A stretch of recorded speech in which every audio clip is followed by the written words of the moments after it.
administrative and outside contractors. So back in the day when we met, back in 2006, and this was one of the issues that was going on. It's 2006 or 7. They outsourced the outsourcing. Yeah, they outsourced. They outsourced. That's expensive. That's right, because you don't have to pay. You don't. That was his point. And you don't have to pay health and insurance and all that other stuff. Yeah. I mean, listen.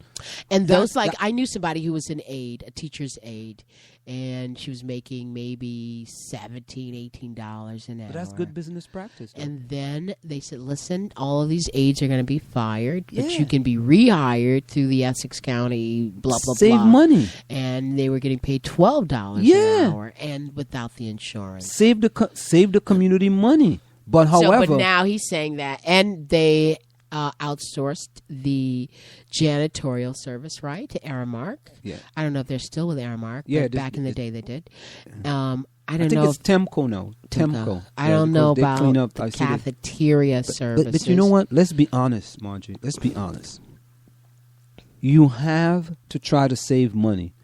What you have to do is to hold those outside companies accountable to do the work they're supposed to do. And if they're not doing if they're not doing what they're supposed to do, right? Go back to the company and tell them, listen, you got to get the right people in there to do the work, or you're going to be fired. Yeah, we won't renew your contract. We won't renew your contract. Rather than you talking about, this is crazy because you cannot. So you don't believe you could bring these jobs back to the district and put those people on the payroll while decreasing the expenditures at the same time? You on the payroll. I got to give you a health plan. I got to give you vacation days. I got to give you sick days. It's too costly. It is too costly. I sound like I'm running for the Board of Education. Maybe we'll run as a team. That makes absolutely no sense. Well, because I guess he didn't know the history that this was the... He didn't. You're running for the board and you didn't know? And you're going to make that statement publicly? If you know what I would do? If I didn't, I'll leave it out. Then they said an improved school lunch nutrition. Now, when he was on there, he says he was going to actually go and sit down. That's not a bad idea. Have lunch with. I think that's a good idea. That's a great idea. He go and sit and have lunch with the kids. Sounds like a really nice photo op to me. No, but to be honest with you, how many of the board members? He's got stuff. We can increase AP subject areas and AP class capacity. We can bring honors in AP math and other subjects to our middle schools. I don't know if that's possible. If I'm elected to the board, I have to think about that. I will stop the placement of our top middle school students to high school for geometry and advanced algebra. Listen, that's not a bad idea, We can bring honors in AP mathematics and other subjects to our middle school. However, here's the problem. You know what the problem is? If it's going to be the same as it is in Colombia, right? What difference would it make? What difference does it make? Think about it. That's funny. What the hell? All right. Okay. All the white kids going to that class. Okay. Listen. All right. Hey, stand up. You stand up. You stand up. Okay. No, you.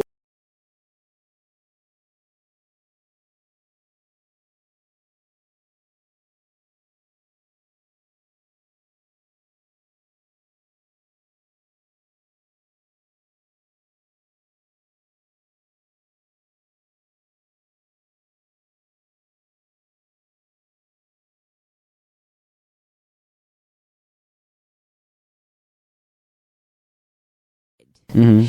And you're in the middle school. Mm-hmm. And if you're really advanced, they will send you to the high school to take math with those students. What's wrong with that? He's going to stop that. That's a good idea.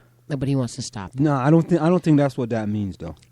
If I am elected to the board, I will stop placement of our top middle school students to high school for geometry. I don't think that they should be in high school alone. That's what he said. They are too young. Wait. Alone? Are they in another class with some other kids? Yeah. So you mean alone as I don't know. Listen, kids? let me finish reading. I'm getting upset looking at this. You won't call him right now. No, I don't want to call him. I got his He's number. not going to answer the phone How do you know that? because he. I know he's not going to. You don't know if he's going to answer the phone I or not. dare you to call. Number one, we don't have the time. No, I didn't have his number though. You I have got his number. Yeah, I got give me his his number. number. No, Let's call him. No, Why not? they are too young. I will bring geometry, advanced algebra, and other subjects to the middle school. So they should not leave the middle school. So if you send in 5 kids to advanced algebra with 15 other kids with the same teacher over there, you're going to bring it back to the middle school. You're going to have to get a separate teacher. That's right. Right? Or maybe you could just move the teacher and have the teacher leave Columbia for a period. And then go have one go to Maplewood Middle and have the other one go to South Orange Middle. What about the other kids? What about the kids in the high school that are taking this advanced You're going to have course? to hire another teacher to do that. Or 2 other ones. At any rate, they are too young. I will bring geometry, advanced algebra, and other advanced subjects to the middle school. See, that's why I shouldn't listen to. I just call people. We cannot limit our children's education to the Common Core. Oh, there you go. I like that one. Here you go, Dr. Listen to Maluku. this. Dr. Maluku, They you on should point. only be limited by their motivation and imagination. By imagination. So if I think I want to be in level 3, leave me in level 3. If I'm motivated to be in level 3, leave me in level 3. Right?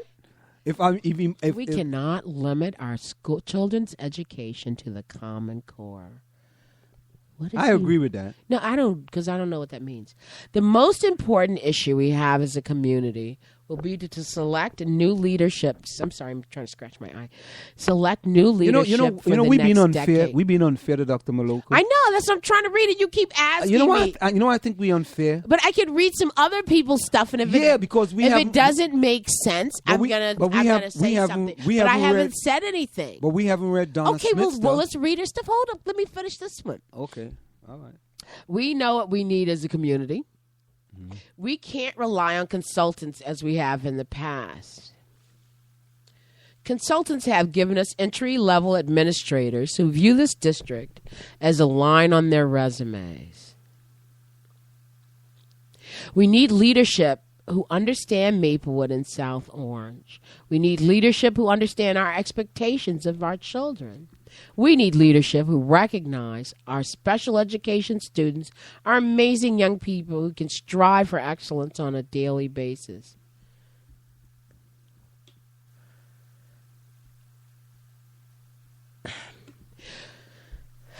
We need a leader who is willing to support our world-class track, fencing, arts, and robotics programs. New leadership has to show that they understand what it takes to implement school improvement plans, include parents, and successfully turn around focused schools. We need leadership who can prepare our children to excel on new assessments instead of preparing our children for failure. Oh, my God. We need our new superintendent to have a history of excellent communication with parents in the community.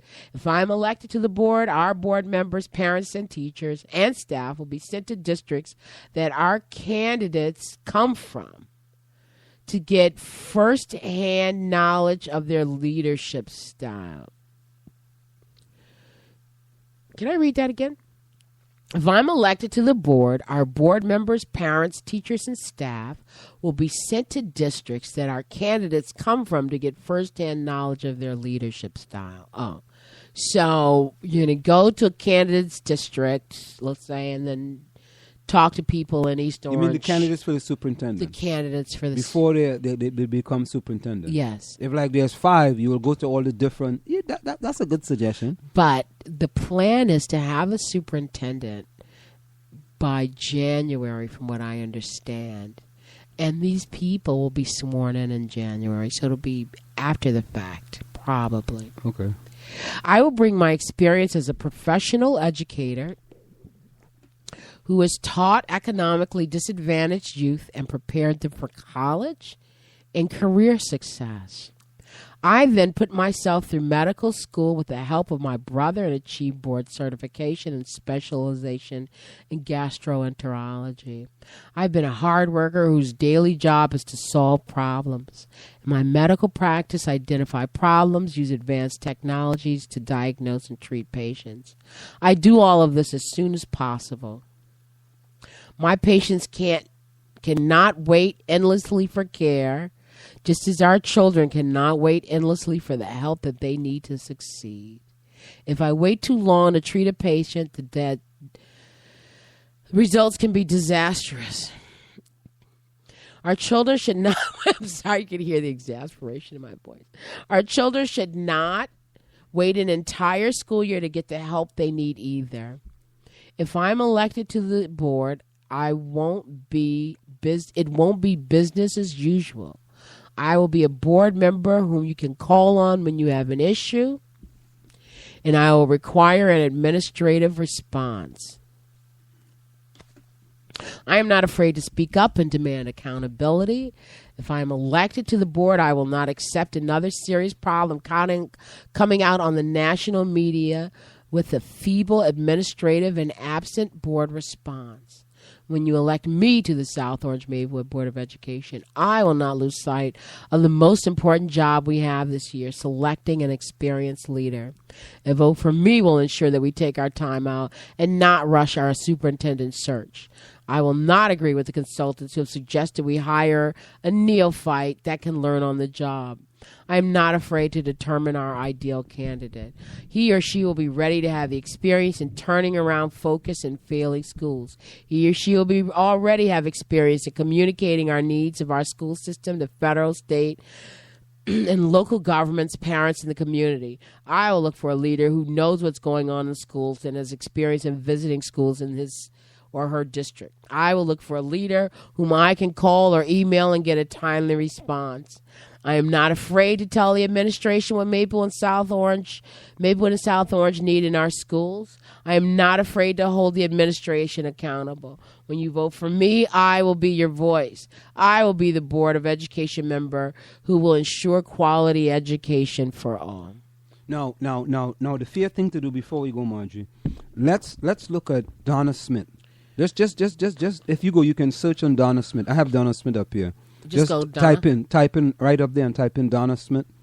Is she still in the Village Green? Yeah, Board of Ed candidate Smith, a lot of work to be done. And you're going to see it says Board of Ed candidate Smith, a lot of work to be done. Keep going. You see it? Yeah. Okay, let's just quickly go over Donna Smith as well. Donna Smith is a candidate for the South Orange Maplewood School District Board of Education. Race in November, the Village Green recently interviewed Smith by email on such topics as her stance on deleveling, the International Baccalaureate Program, and the challenges facing the district. Below are her responses, which we have condensed. During the deleveling debates, you headed parent groups that challenged the Board of Ed and school administration and were outspoken on the initial de-leveling proposals enacted in 2011. How do you... You know, I'm not... You know that de-leveling. Let me make sure I understand de-leveling. She's talking about getting rid of levels. No. Well, let me... How do you think... Here's a question to her. How do you think this de-leveling has worked since then? It's difficult to tell, since there has been little in the way of benchmarking. As far as I know, the only formal assessment was presented to the board in 2011 with no significant follow-up since that time. This is a common problem in our district when we implement ambitious new programs without seriously considering the best methods for assessing their success. We are usually left with merely anecdotal evidence which cannot be the basis for decision-making. Any new program should have clearly defined purpose, should be aligned with long-term district goals, and should have benchmarking and assessment built in from the beginning. But she didn't really answer the question. But she's against. De-leveling is getting rid of levels. Right. She wanted levels to stay. Yes, because she used to be part of this group that was called Levels Can Work. You know, I'm totally against that. Okay. It's absolutely levels. Get rid of levels. Get rid of it. After those people we met, I don't know. Yeah, that's because okay. they were in regular. You know what? If you put them in classes with other high achievers, all in a sudden, you're going to see they start to think differently. One or two, but not all of them. At Well, one you know time. what? That's one or two you can save. Right? No. One or two at a time. But if you totally mix the class, I mean, some people will rise to expectations and others will not. I have a kid that's real. I don't want to talk about a kid. There's always kids going to be left behind. You but know no what I mean? child should be left behind. But there's always kids, and that's a bunch of baloney. Okay.